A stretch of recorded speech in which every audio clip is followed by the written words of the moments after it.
Trading সাইকোলজির আরও একটি ভিডিওতে আমি সুররঞ্জন গঙ্গোপাধ্যায় আপনাদের সবাইকে স্বাগত জানাচ্ছি। চলুন ভিডিওটা শুরু করি।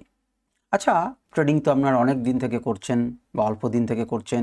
এমনকি আপনাদের কখনো মনে হয়েছে যে একটা জিনিস মনে করুন 16 টাকা থেকে 20 টাকা পর্যন্ত গেল, 25 টাকা পর্যন্ত গেল, 30 টাকা পর্যন্ত গেল, 40 টাকা পর্যন্ত গেল।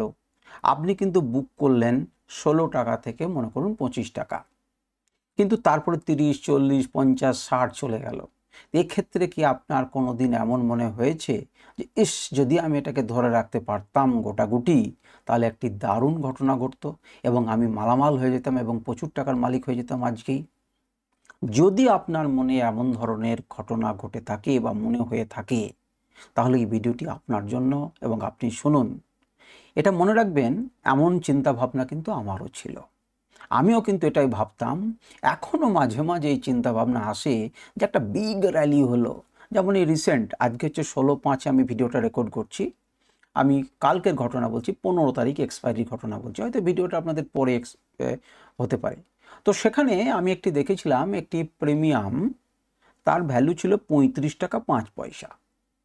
তো 35 টাকা 5 পয়সা থেকে সেটি পৌঁছালো 529 টাকা 65 পয়সার মতো। এই যে এত বড় লাভ, এই লাভে আমি অংশীদার ছিলাম। আমি কিন্তু এটাকে কিনেছিলাম 39 টাকায়। যখন এই লো, তখন আমি এটাকে মার্কেট অর্ডার করি এবং মার্কেট অর্ডারে আমার 39 টাকা বোধহয় 10 পয়সা কি 20 পয়সাতে সেটা এক্সিকিউট হয় এবং এক্সিকিউট হওয়ার পরে আমি একটা র্যালি করি। কততে বিক্রি করেছি আপনাদের সেটা জানার প্রয়োজন নেই, কোনো কিছু জানার প্রয়োজন নেই। প্রয়োজন হচ্ছে যে এই র্যালিটা যখন এবার মনে করেন আমি 529-এ বেচতে পারিনি, কিন্তু মোটামুটি একটি ভালো জায়গাতে বেচেছি, অনেক গুণী ক্যাপিটাল হয়েছে, এ নিয়ে কোনো সন্দেহ নেই।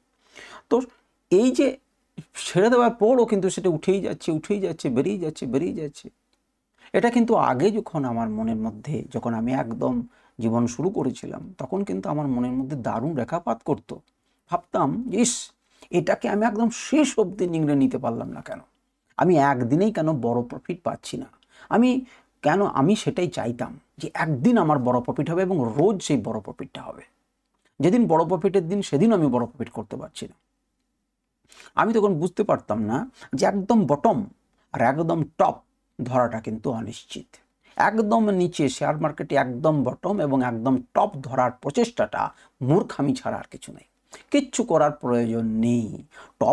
বটম যদি আপনার সিস্টেমে ধরা পড়ে, তাহলে ধরা পড়বে। আপনার সিস্টেমে টপ ধরা পড়লে ধরা পড়বে। আপনার প্রয়োজন কি আছে? মাঝখানের একটা ভালো জিনিসকে খেয়ে নিতে পারলেই হবে। আমি তখনও কিন্তু বুঝতে পারতাম না যে ধারাবাহিক প্রফিট করাটাই আসল।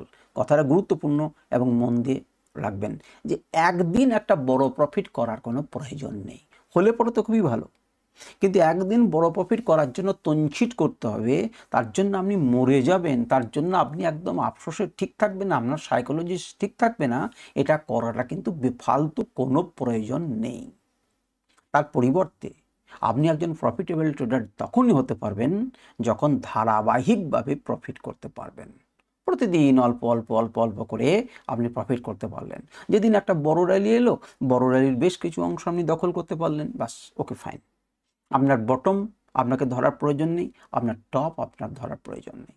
কিন্তু এটা আমি বহু দেখেছি, বহু ট্রেডারের সঙ্গে কথা হয় বা কথা হয়েছে, বা আমার কাছে যারা করেছে তাদের মানসিকতা বুঝি, মানে ছাত্র যারা, তারা মানসিকতা বুঝি এবং সাধারণ মানুষের সাইকোলজি বোঝার চেষ্টা করি যে একদম তাদের টপ চাই এবং একদম তাদের বটমে কিনতে হবে। তো এই মানসিকতা থেকে ছাত্রদের আমি বিরত থাকার চেষ্টা করি, থাকতে বলি, তাদেরকে বিরত থাকতে বলি, যেটা কিন্তু মাথা খারাপ করার জিনিস। আপনাকে একদিন দেখানো হবে যে 35 টাকা 5 পয়সা থেকে 529 টাকা হয়েছে, মনে করুন 17 গুণ বা 16 গুণ ক্যাপিটাল হয়ে গেছে। কিন্তু এটা রোজ রোজ হবে না, আর রোজ রোজ এই জিনিসকে আটকানো করা কিন্তু সম্ভব নয়, এবং এই চক্করে রোজ রোজ আপনি অপেক্ষা করবেন না। মনে রাখবেন, শেয়ার মার্কেটে প্রফিটেবল হতে গেলে পরে আপনাকে ধারাবাহিকভাবে লাভ করতে হবে, নাকি বড় লাভ একদিন করার কোনো প্রয়োজন নেই। হলে ভালো, কিন্তু মানসিকতা এমন থাকবে যে রোজ রোজ অল্প অল্প করে ধারাবাহিকভাবে আমি প্রফিটেবল থাকবো, নাকি আমি একদিন বড় করব, সেটাই আমার লক্ষ্য হওয়া উচিত নয়।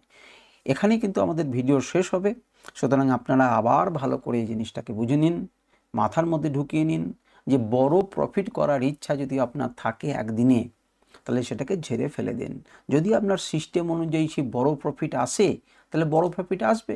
আপনার সিস্টেমে যদি বড় প্রফিট না আসে তাহলে আপনার আসেনি সেটাকেই আমি মনে করবেন। এ নিয়ে মাথা খারাপ করার কোনো ব্যাপার আপনার মধ্যে যেন না থাকে। ক্লিয়ার হলো বিষয়টা? ধারাবাহিকভাবে যদি আপনি প্রফিটেবল থাকতে পারেন সেটাই কিন্তু আসল প্রফিটেবল থাকার উপায়। বড় লাভের চেষ্টা করবেন না, এটা একটা ভুল জিনিস। হলে পরে ভালো, না হলে পরে ছেড়ে দিন। এর জন্য কাঙালিপনা করতে যাবেন না। আজকে ভিডিও পর্যন্তই।